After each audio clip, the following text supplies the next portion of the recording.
Hey guys, um, different venue today. I'm in our library at home, and if you hear sounds in the background, it is my 5-year-old who is sitting next to me playing PBS Kids games. So he might make a cameo. Who knows? All right. First, I just want to say I've returned all the essay grades. So if you didn't get yours, that means I accidentally didn't send you an email. So you'll need to let me know because they're all graded and ready to go. And secondly, if ever you are in a situation where you need a little bit more time on an assignment because you're doing something, traveling to get your stuff from Furman or having to do something for your family, then please just let me know and I can be flexible as I can, but I have to know what's going on or else I can't help you. Okay, so today your syllabus says systems, but what I really mean is media ethics and those types of systems. So let me share my screen so I can get today's PowerPoint going. Let's see here. All right, here we go. Media ethics and systems. Okay. Okay. Oh, let me move my face. Okay, so ethics. When we talk about ethics, we're talking about a branch of philosophy that examines moral questions or questions of right and wrong. And sometimes this is referred to as well as moral philosophy, which you'll often hear. And there's two sort of subsets to this. One is moral theory, which is talking about, why something is morally good or morally poor. So more of the abstract segment of this. And the other part is applied ethics. So what does that mean for us in our actions day to day? So we're going to talk about different types of ethics, the first being virtue ethics. And so this came to us from the Greeks, and the Greeks listed courage, stoicism, modesty, and honesty as virtuous ethics. And these were virtues that we should try to live by each day. I think we're all trying to seek those right now, as a matter of fact, with what's going on in the world around us. And so it all boiled down to this idea that a virtuous character lets you live a virtuous life, and that's the ultimate goal. Some of you in high school may remember Benjamin Franklin had his own idea about virtue ethics. He had his 13 virtues, and they included honesty and modesty and cleanliness and order. And he very famously in his autobiography wrote about how he had a whole plan for how he was going to become basically a perfectly moral, virtuous person. And it was each week he would have one of those 13 virtues that he would focus on and do his best and then like achieve it and then hold on to that. And then the next week add another one. So it was like this 13-week plan to achieve moral perfection. And he soon realized that he just couldn't do that. One of them was chastity. And if you know anything about Benjamin Franklin, that just wasn't his scene. So, but one of the big problems was he said that humility would have been the hardest one because as soon as he had achieved his 13 virtues, he would have been proud of his humility, and that didn't work out. We also think of virtue ethics with the golden rule: do unto others as you would have them do unto you. And we can apply this to journalism, for example, in how, as journalists, we treat grieving families. If we're covering a story and someone, there's a family that's grieving over the subject of our story, then how do we treat them? We treat them the way that we would want to be treated. That's virtue ethics. Also, the golden mean, which was a huge thing with Aristotle and Confucius as well. And that was a balance between two extremes being the most ethical way. So not too far this way, not too far that way, somewhere right in the middle. That's the best way to be. And so that's what you would strive for. So in journalism, we see this with fairness and balance and coverage of different events. Okay, the second is a duty-based ethical system. So in this one, you have to provide or follow a prescribed set of rules or duties regardless of the outcome. So there are rules and you follow them and that's it. There's no individual choice, that's completely eliminated. The same rules apply to everybody. It's truly like egalitarian in that particular way. And a huge proponent of this was Immanuel Kant. And he described what's referred to now as the categorical imperative, which encourages someone to act for the benefit of others first and not for personal gain. So with a duty-based ethical system, it sounds kind of like, you don't have any individual choice, like the rules apply to everybody. Like that sounds not very,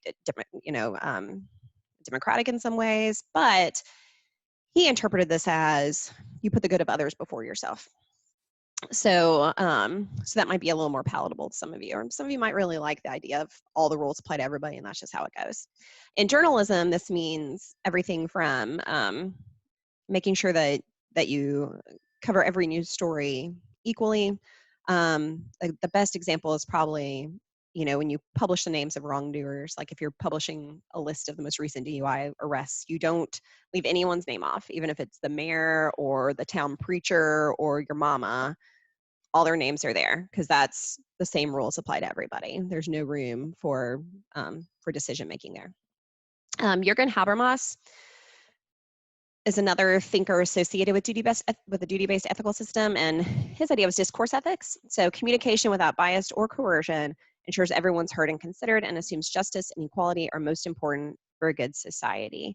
And this is going to tie into our next type a little bit too. But so this idea that you communicate with each other, but you cannot, in your communication, you don't communicate with bias and you don't communicate with coercion. So you're not, well, anyway. So everyone's heard, everybody's considered, but the last part is the key, that this way of thinking assumes that justice and equality are most important for a good society, and kind of assumes that everyone goes along with that too. Oh, hold on, my child needs help. Hold on, Jack. It was going so well. Let me pause. Hold on.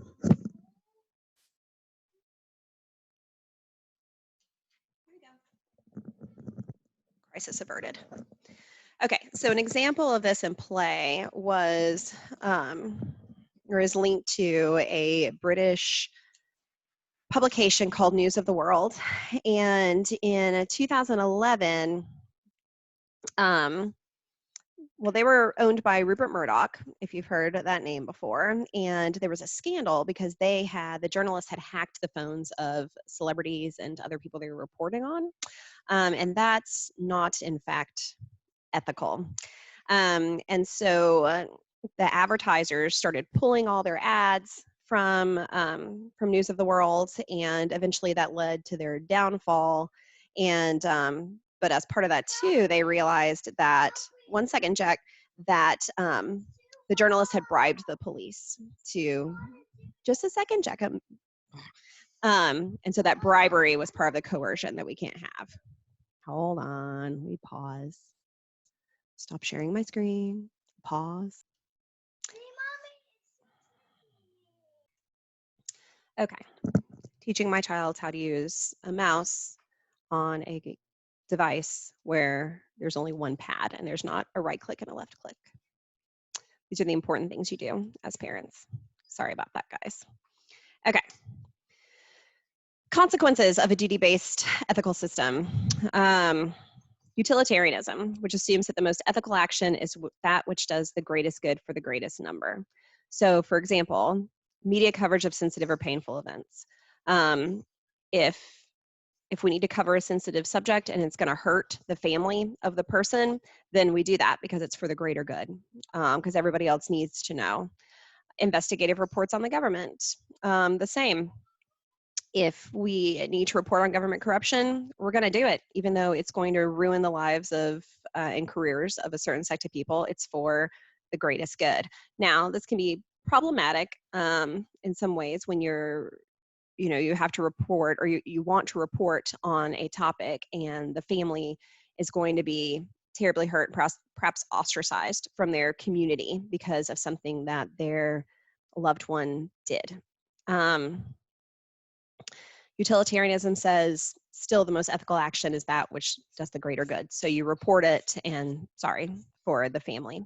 Egalitarianism believes that what is ethical is whatever brings about the most social justice or fairness for everyone. So it does take into account all people, but the emphasis there is on social justice. So example would be John Rawls' veil of ignorance, which was this idea that advertisers might realize that if they are of a different gender, different ethnicity, different nationality, different background, they might find a proposed ad offensive. So this idea of the veil of ignorance means that you look at everything forgetting your position and putting yourself in various other people's positions and how they would feel should they see this somewhere.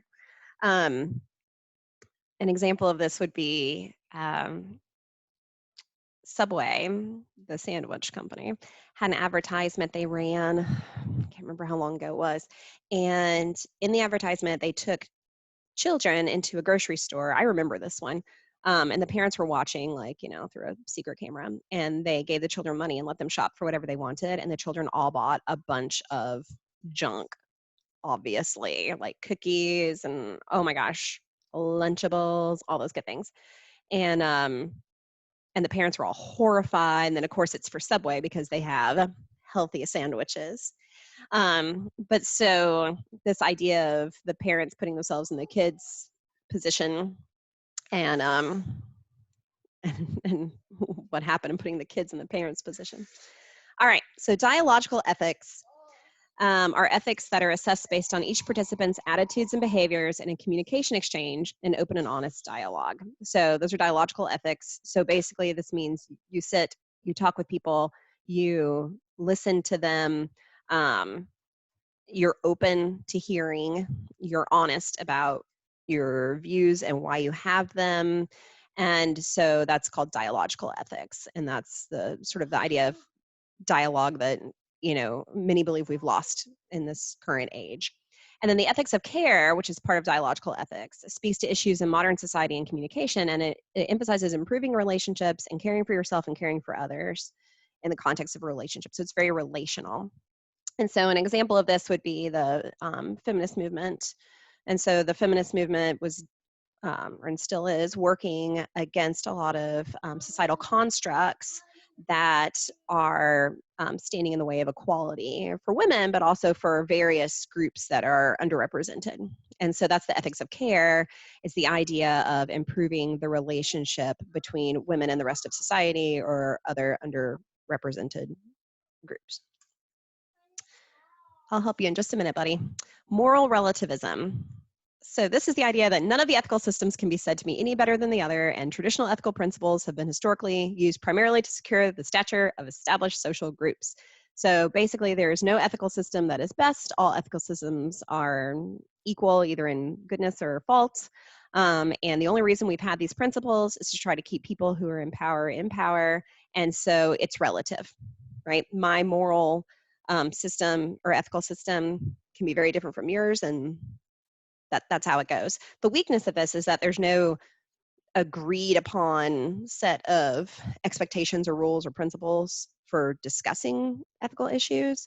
So I always say when I'm teaching argument that you have to find a common place, like something you have in common with someone else if you're going to argue with them or try to persuade them.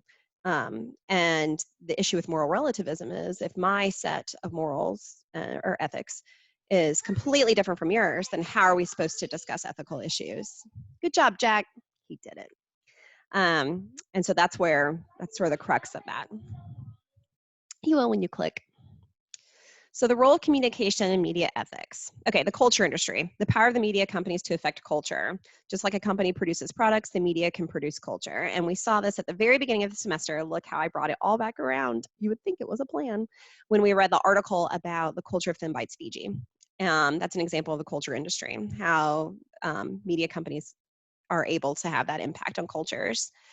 Historically, the media has had a strong public service mission. And so the question now is, is that still the case now that many outlets are part of larger entertainment corporations? Can the media still both inform the public and maximize corporate profit? Like, do those things go hand in hand? One is more of a service element, and one is economic. And can those things really be done successfully and in balance? Okay, hold on a second. Sorry guys. Parenting. Okay, I'm back. And in the background, you might hear a blast from your past because he's playing an Elmo game. Okay, all right, so back to it. So examples here would include reality TV. So reality TV, as we've discussed many times, is sort of reality. A lot of the drama that you see is scripted. Real Housewives of Atlanta had a big to do about this when it was revealed that many of the storylines had been kind of plotted.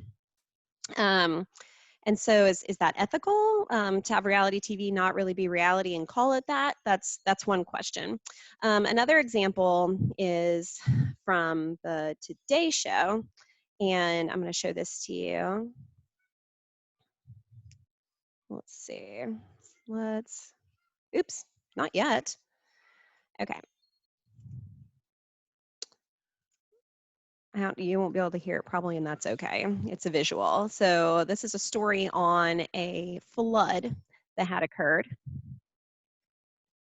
And you see this woman in a canoe in New Jersey because the flooding is so bad. But wait for it.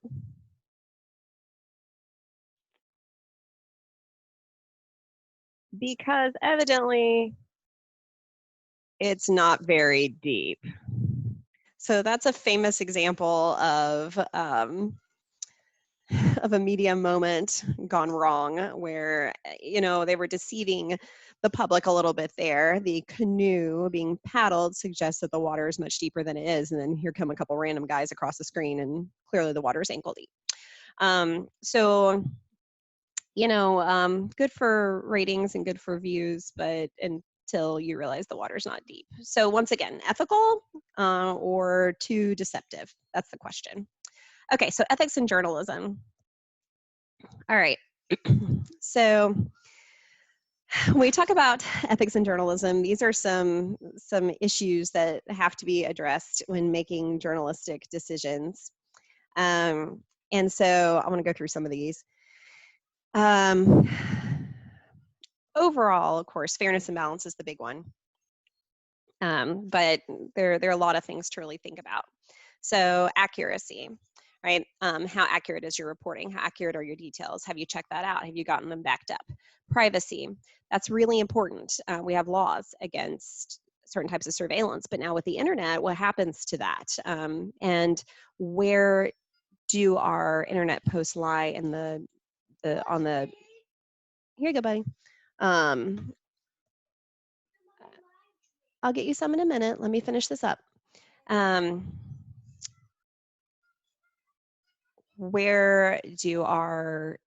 does our internet footprint and what we share there, how does that work with privacy? If I have a blog, it's public. Can that be used? My Facebook posts, they're public, but probably originally intended for a certain audience. So that's made things a little trickier. Fairness and balance, of course, is important in journalism. Altering photography. So this happens a lot, where a journalistic photographer will take an image and then alter it, change the lighting, you can add an object, take something away. You can change aspects about a person. And so if it's for a purpose of good, is that still unethical because it's deceiving? These are complex questions, or maybe not so complex. Social mores and cultural values, right? How do we respect those while still going forth with journalism? Journalists have to be very careful about victimizing victims and making things worse for them. We see this in a smaller way with something like cyberbullying, when people are cyberbullied, and then if the parents make a big deal about it, sometimes it can make it worse. So what do you do about that? It's very similar in journalism. Misrepresentation and plagiarism. So misrepresenting what actually happened, but also plagiarism. And you can plagiarize yourself. A lot of people don't realize that, but you can. And it's against the law to produce something and then reproduce it again as if it's brand new. You can't do that. Once you've produced something, it exists for that original purpose. And after that, it would have to be cited or referenced. Now, misrepresentation, an example where we've seen that in the media, and I'm going to put all these YouTube videos up on your on the YouTube page, would be when Brian Williams, who was a wildly popular TV news anchor, had to resign because it came out that during some of his reporting, during some wartime reporting, he had exaggerated the danger that he was in. I'm looking at Elmo. Yes, Elmo's doing the chicken dance. Breaking news. And so, he resigned from his post and left an on-air apology, which I'll have on the YouTube page for you to watch. All right. So the Society for Professional Journalists Code of Ethics is the sort of the big statement on journalism ethics. And I put in this little cute box over here, the SPJ, so the Society of Professional Journalists. The two main ideas of their code of ethics are to seek truth and report it, and that journalists should be honest, fair, and courageous in gathering, reporting, and interpreting information. There are a list of other principles in your textbook on page 310 if you want to look at them. It goes into a little bit more detail, but that is the code of ethics that journalists are expected to follow. Okay, ethical issues in advertising. So we have the Federal Trade Commission and the Food and Drug Administration, which are both have a hand in making sure that that advertising is ethically executed. Some issues here, of course, include deceptive advertising, which we see all the time. Puffery, which is a fun word, which is an ethical and legal gray area that usually involves an opinion statement about a product. So, for example, Red Bull. Red Bull gives you wings. So years ago, there was a lawsuit against Red Bull because someone sued saying that they drank Red Bull and it did not actually give them wings. I feel like that person needs a hobby, but it went to court. So you can read about that on the internet. But there's an example. It's a gray area. It's an opinion statement. I mean, it's no one thought it was actually going to give you literal wings. It's a metaphor. But gosh, it landed them in a legal battle. Conflicts of interest, which you want to try to avoid. And the organizations in charge of keeping an eye on ethical issues in advertising are the American Marketing Association, and their principles are do no harm, foster trust in the marketing system, and embrace ethical values. And the American Advertising Federation, quote, advertising shall tell the truth and reveal significant facts, the omission of which would mislead the public. So it's all about honesty. Now, you know, you can look at advertising all over the place and see examples of I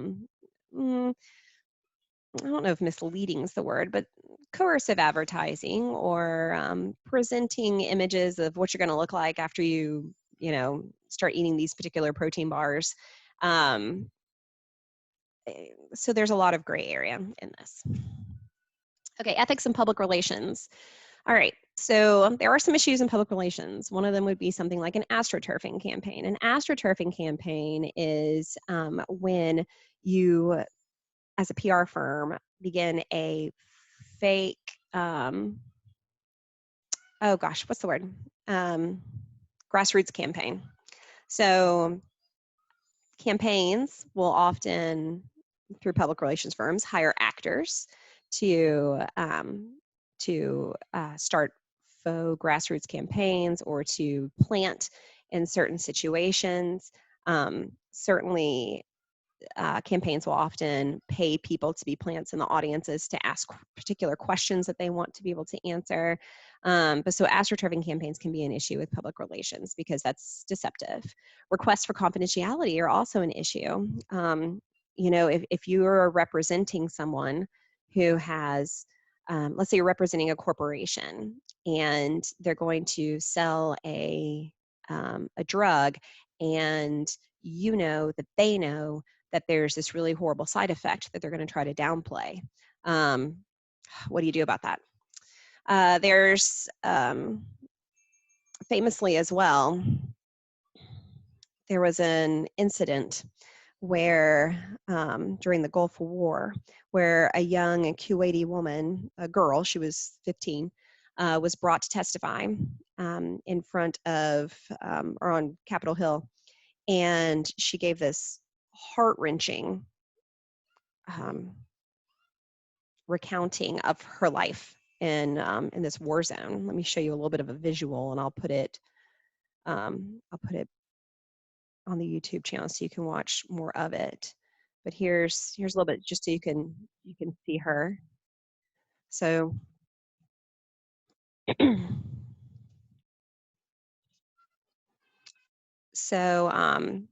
he's asking for everyone to respect her need to protect herself and her family. Oh, Here she is, from Kuwait. And as she went on and spoke, um, she was very tearful and described some just horrific things that had happened to her. Well, folks, as it turns out, she had been, she was actually a member of the Kuwaiti royal family, and her entire testimony was fabricated. And this was all later explored in a movie called Cell of War, a documentary, um, where it came out that everything she said was false. She had not lived through any of it. So that's an issue in public relations as well. The Public Relations Society of America says it's unethical to lie by omission, to deceive the public, to attempt to influence others through gifts. Members must protect the privacy rights of clients and safeguard their confidential information, as well as advise appropriate authorities if they discover an employee divulging confidential information. So when we talk about entertainment, and ethics in entertainment, we can't leave that out either, because that's part of the media, not just journalism. So we see this in a couple of different ways. One is through stereotyping. So very famously, a few years ago, gosh, probably more than a few years ago now, but at the Victoria's Secret fashion show, oh, I didn't pull it up. You can Google it and take a peek. There's also a picture of it in your textbook. Let me find the page for you. But page 315, the Victoria's Secret fashion show, some of the models came out wearing Native American headdresses with their Victoria's Secret garments. That didn't go over very well. We see stereotypes in lots of places. There are television shows. There's a show called, oh gosh, what's it called? Oh, come on. Fresh Off the Boat, something like that. About an immigrant family. And so that's been criticized for stereotypes. Blackish, mixedish, these shows have been criticized as well, but can stereotypes ever be used to make points? Are they ever allowed? I always think about the show Modern Family, and I love Modern Family, but it gets a lot of flack for its use of stereotypes with Gloria as this sexy Latina, or its gay stereotypes. So stereotype of the nerdy daughter, stereotype of the ditzy daughter, the bumbling father, like the overstressed mother, it's all there. The dad has to kind of come around to the new way of things. So is that okay? Are they trying to make a point on Modern Family? What do you think? I don't know. I have ideas, but. And then also in terms of ethics, sex and violence. Is it ethical to show a certain amount of violence, and to what extent? And then with sex as well, there's always that whole bit about the double standard, that statistically, when you look at it, women are shown in partial or full nudity. Oh my goodness. I don't know how many times more than men are. Why is that? If you've never thought about that, consider it. In your textbook, there's a great visual on page 316 of Marvel, or the Avengers, and it portrays all of the male characters the way that female characters are often portrayed in visuals. And so you'll want to look at that. It's a really intriguing, it's thought-provoking. So those are some issues of ethics in entertainment. So that's it for today. There's lots to think about here with ethics. I have an activity for you already on Moodle, and then also a question in the forum. So if you'll complete those, that would be awesome in thinking about all of this. And I hope you guys are doing really well. I hope you're all healthy. I hope your families are healthy. I hope you are taking care of yourself, not getting too stressed out. I understand, I've heard that Furman might have been a little overwhelming with a lot of the assignments that were given to you, and people trying to make up for lost time. And I would just encourage you to make sure that you take time each day for yourself, just to be and to enjoy the day. And whether that's reading or binge watching something or whatever it is, just take some time for yourself and take care of yourself, because your health is the most important. Also, I'm going to put a question on the forum about what you're watching or reading or listening to, because I think that we have an opportunity as a class too to be our own community in this. And I think we can start that by maybe throwing out there some things that you are listening to or watching or reading or doing during your free time. Sure, you don't have a lot of it. I know half of you just thought that when I said it. But if you don't have it, you need to try to make some time for it. It's important too. Anyway, I'm thinking of you guys and your families, and I miss you. Talk to you soon.